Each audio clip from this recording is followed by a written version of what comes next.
नमस्कार दोस्तों, मैं हूं कृष्ण नक्सल। दोस्तों, हम इस विषय पर बात कर रहे हैं कि how to buy more flat पर फ्लैट या how to buy more home पर होम। यानी कि आप जब एक घर खरीदते हो तो कैसे उस तरह का घर खरीदना है जहां पर आपको ज्यादा वैल्यू मिलता है, जहां पे आपकी लाइफ ज्यादा अच्छी होगी, संतोषजनक होगी। तो ये कैसे कर सकते हैं। और एक 700 स्क्वायर फुट का घर दूसरे 700 स्क्वायर फुट का घर के समान एग्जैक्टली नहीं होता। एग्जैक्टली तो नहीं होगा, ये तो सबको समझ में आएगा, लेकिन ये हो सकता है कि एक घर दूसरे घर से बहुत ही अच्छे क्वालिटी का हो। तो ये क्वालिटी क्या है, हम इस विषय पर बात कर रहे हैं। तो पहली बात यह है दोस्तों कि बिल्डर्स के पास अगर आप घर खरीदोगे तो वो आपको घर देखने ही नहीं देते हैं। मतलब उसकी क्वालिटी क्या है आप देख नहीं पाओगे। वो आपको ब्रोशर से भ्रमित करते हैं। सेल्समैन आपको तरह तरह की बातों से डाइवर्ट करते हैं कि मेन पॉइंट क्या है वो उससे नजर हटा देते हैं, और आप किसी तरह से वो आपसे स्वाइप करवा के ले लेते हैं और आप गुमराह हो जाते हो, आप भ्रमित हो जाते हो, और आपके फिर कोई ऑप्शंस नहीं रहते हैं, इसलिए आप वो घर मजबूर होके लेते हो। तो दोस्तों, इसीलिए मैं कहता हूं रीसेल में लो ताकि आप देख सको। अब दोस्तों, मैं आपसे बात कर रहा था, मैंने कहा कि कोई कॉम्प्लिकेटेड लेआउट, कॉम्प्लिकेटेड प्रोजेक्ट, जहां पे आपका जो प्रोजेक्ट है वो एक भूल भुलैया है, ये टाइप का स्ट्रक्चर अगर है तो प्लीज वहां पर मत लो। ऐसे टाइप के स्ट्रक्चर्स में आप घर मत लो जहां पे आपका बच्चा अगर नजर से बाहर हो जाए या आपका कुत्ता या बिल्ली नजर से बाहर हो जाए तो आपको ढूंढने में बहुत टाइम लग सकता है, और कहीं ऐसा ना हो कि वो बेसमेंट के किसी कोने में जाके छुपा हो या बेहोश पड़ा हो या इस टाइप से हो जाए। तो कॉम्प्लिकेटेड स्ट्रक्चर से दूर रहना है। अब कॉम्प्लिकेटेड स्ट्रक्चर्स की एक और मतलब ये भी है दोस्तों, कॉम्प्लिकेटेड एक तो बिल्डिंग कॉम्प्लिकेटेड हो सकता है, ठीक है, प्रोजेक्ट कॉम्प्लिकेटेड हो सकता है। दूसरा ये है कि आपका घर, आप जो फ्लैट लेने जा रहे हो, क्या वो सिंपल है या कॉम्प्लिकेटेड है। आपका घर जिसे आप खरीदने जा रहे हो उसके ऊपर जब आप नजर मारते हो तो सिर्फ स्क्वायर फुट के नजरिए से मत देखिए, और सेल्समैन जिस तरह से आपको दिखाना चाहता है उससे कुछ हटके आप उस पर नजर दौड़ाइए। तो कुछ पॉइंट्स ऐसे हैं जहां पर आपको सावधान रहना चाहिए। पहला पॉइंट ये है कि क्या इस फ्लैट में कोई डेंजरस स्पेस है आपके बच्चे के लिए या आपके पेट्स के लिए, कुत्ते बिल्ली वगैरह के लिए। अब मैं आपको डेंजरस स्पेस क्या हो सकता है वो समझाता हूं। तो दोस्तों, एक ये है कि विंडोज डोर, आप जो खिड़की खोलते हो वो खिड़की के नीचे क्या छज्जा है या नहीं है, ये बात समझना जरूरी है। या कोई एज है या नहीं है, ये बात समझना जरूरी है। अगर छज्जा वगैरह है तो आपको ये देखना है कि वो कहां जाता है, किधर से किधर जा रहा है। आपके घर से कहीं बाहर जा रहा है तो उसके बारे में देखना जरूरी है एक बार कि ये कहां जा रहा है, क्योंकि उस छज्जे पर चढ़ के अगर वो छज्जे की साइज इनफ है, बिल्ली जा सकती है या फिर कभी कभी बच्चे भी जा सकते हैं। तो ये टाइप के जो स्पेसेस होते हैं इसे समझना जरूरी है। और एक टाइप का स्पेस होता है जो इससे भी ज्यादा डेंजरस होता है। वो डेंजरस स्पेस को मैं वोल्केनो कहूंगा। वोल्केनो मतलब व्हाट इज जहां जिसमें से वो आग निकलता है ना, अंगारे निकलते हैं, वो टाइप का जो पर्वत होता है, ज्वालामुखी। तो ज्वालामुखी टाइप का एक स्ट्रक्चर होता है, ये टाइप के प्रोजेक्ट्स बनाए जाते हैं। ज्वालामुखी शेप का प्रोजेक्ट क्या है मैं आपको समझाता हूं। दोस्तों, हर एक घर से ड्रेन पाइप निकलना है, ये तो करीब करीब निश्चित है कि पानी के जो पाइप्स हैं किचन, बाथरूम, टॉयलेट, ये सारे को बिल्डिंग से बाहर निकालना है और फिर बिल्डिंग से बाहर ऐसे नीचे तक जाता है। अब कुछ बिल्डिंग्स ऐसे बनाए जाते हैं कि एक साइड पे बालकनीज बनाते हैं, बाहर के साइड पे सारे बालकनीज रहते हैं, अंदर के साइड पे सारे एक यानी अंदर के सर्कल में या स्क्वायर शेप में सारे वो पाइप्स जो ड्रेन पाइप्स हैं वो सारे उतरते हैं और वो जो जगह है उसको कहीं हवा नहीं मिलेगा सिवाय के ऊपर, यानी एक वोल्केनो, एक ज्वालामुखी की तरह बन जाता है। लेकिन अंदर के साइड में सारे ड्रेन पाइप्स होते हैं और वो ड्रेन पाइप्स के साथ साथ आपको मिलेंगे कि बाथरूम्स के विंडोज एक दूसरे से फेसिंग है। अब बाथरूम्स के विंडोज एक दूसरे से फेसिंग है या दिख सकते हैं अपने बाथरूम टॉयलेट, बाथरूम्स को वेंटिलेशन होना जरूरी है, मोस्टली होता है। कभी कभी मैंने ऐसे भी बाथरूम्स देखे हैं जहां पे वेंटिलेशन नहीं है, बिल्कुल फुल पैक है, वो टाइप के बाथरूम्स से बच के रहिए, डेंजरस है। खास करके गैस गीजर्स जैसी चीज यूज करोगे तो बहुत ही खतरनाक हो सकता है, लेकिन उसके बिना भी सफोकेशन वगैरह के रिस्क रहते हैं और बहुत ही गीला स्पेस रहेगी, बहुत यानी वो अनहेल्दी हवा रहेगा वो ऐसे बाथरूम में, तो उससे बचना चाहिए कि वेंटिलेशन ना हो तो बाथरूम यानी वो टाइप का बाथरूम नहीं होना चाहिए। खैर, मोस्टली बाथरूम्स को एक वेंटिलेशन, एक विंडो रहता है, लेकिन सारे जो बाथरूम के विंडोज हैं अगर वो उस ज्वालामुखी के तरफ है या वो डैम्प स्पेस की तरफ है, डैम्प गीला स्पेस, वो गीला मैं इसलिए कहता हूं क्योंकि वह जहां से ड्रेन पाइप्स उतरते हैं कभी सूरज का धूप वहां पे आता नहीं है या बहुत कम समय के लिए आता है। अगर सूरज बिल्कुल ऊपर जाएगा 12 बजे दोपहर को तो थोड़ी देर के लिए वहां पे सनलाइट गिरेगा, उसके बाद सनलाइट नहीं गिरता है। ये टाइप के प्रोजेक्ट्स बनाए जाते हैं तो वहां पर सूनर और लेटर क्या होता है कि कुछ पाइप्स में से लीकेज होना शुरू हो जाता है या बारिश का पानी जमा होता है, तो वहां पे हमेशा एक गीला एरिया रहता है, थोड़ा सा अंधेरा टाइप का रहता है और बदबूदार हो जाता है। वो साइड के वॉल्स जो हैं वो भी गीले रहते हैं, तो बदबूदार हो जाते हैं। बदबूदार से ज्यादा डिजीज के जर्म्स और मच्छर वहां पे पैदा होने के लिए यानी बहुत सही जगह बन जाता है कि वहां से बीमारी फैले।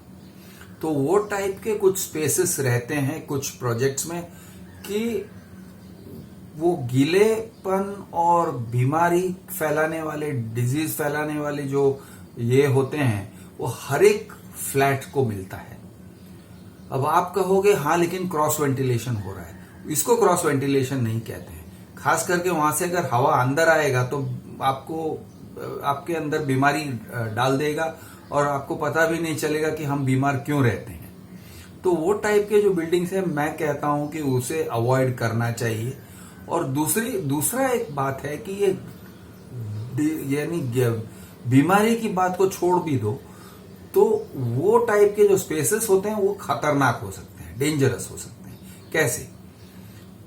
मैंने ऐसे फ्लैट्स देखे हैं कि वहां पे वो साइड में वो लोग ड्राई एरिया दे देते हैं या फिर मेंटेनेंस स्पेस दे देते हैं जहां पे एयर कंडीशनर का जो आउटडोर यूनिट होता है वो सारा उधर फेस करवा देते हैं, उस तरफ डाल देते हैं एयर कंडीशनर के आउटडोर यूनिट्स, जिसके लिए वो लोग मेटल का एक छोटा सा बालकनी टाइप का बना देते हैं या ग्रिल बना देते हैं। और वो मेटल बालकनी या ग्रिल यानी बिल्कुल लोहे का होता है, लोहे के पतरे का फ्लोरिंग होता है और उस तरह का वो जगह बनाते हैं कि भाई कोई एसी मैकेनिक जाके वहां पे काम कर सकता है। लेकिन एसी मैकेनिक के अलावा आपके बच्चे भी वहां पे पहुंच सकते हैं और वहां पे पहुंचेंगे तो भी ठीक है।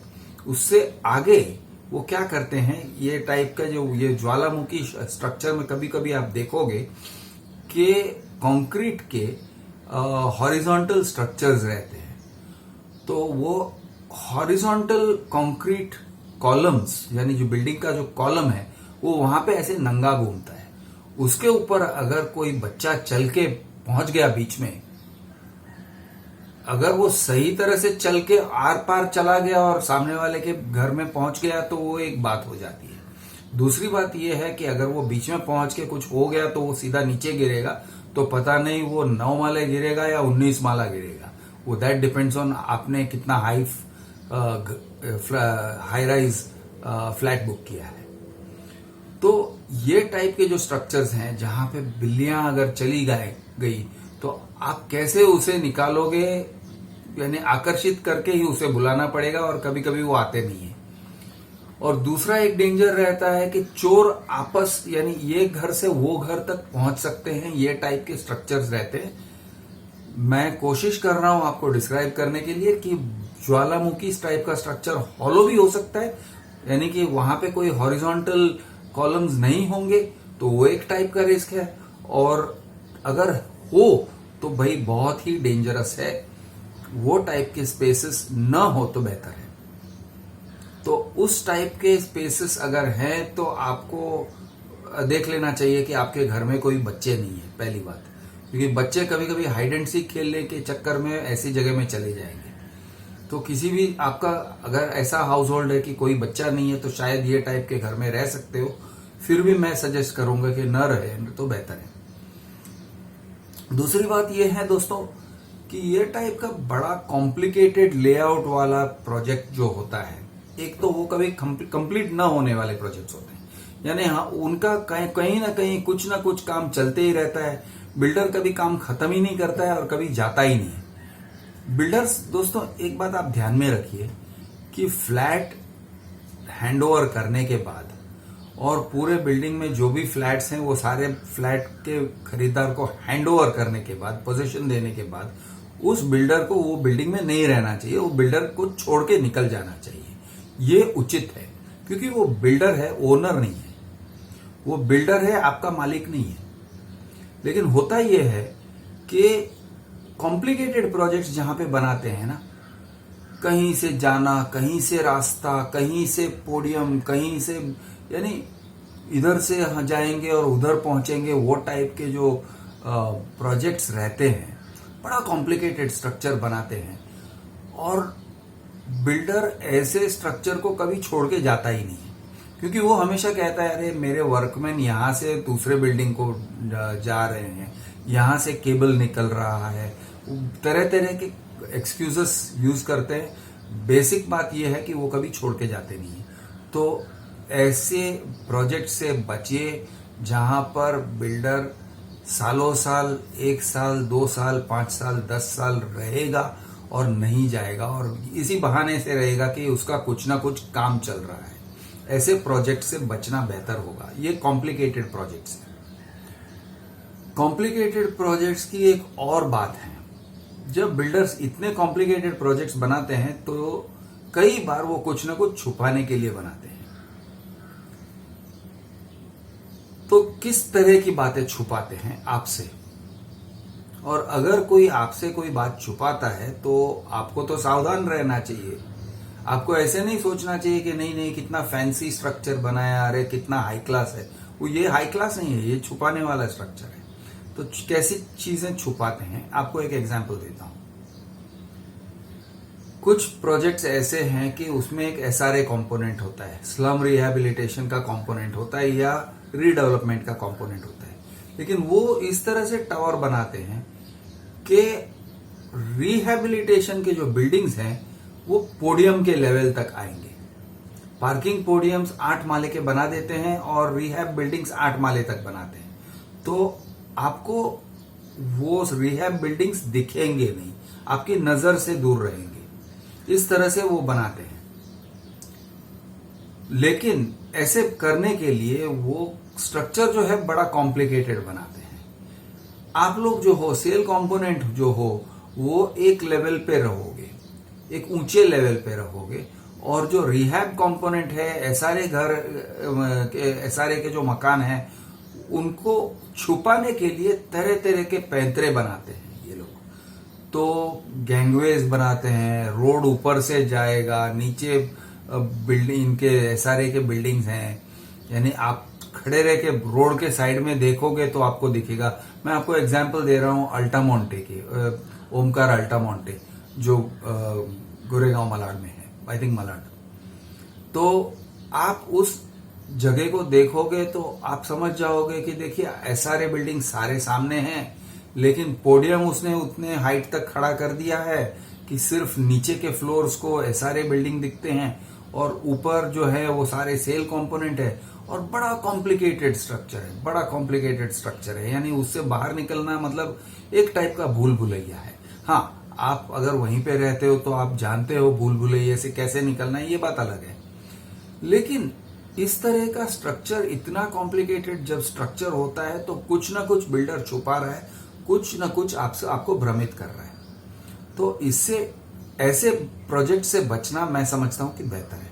अच्छा, दूसरी एक बात मैं आपसे बात करना चाहता हूं। बिल्डरों ने सबके दिमाग में ये भर दिया है कि फ्लोर राइज, अगर हम ऊंचा जाते हैं, जितना फ्लोर हाई है उतना ज्यादा अच्छा है, जितना लो है उतना ज्यादा खराब है, यानी ऊपर जाने के लिए प्रीमियम।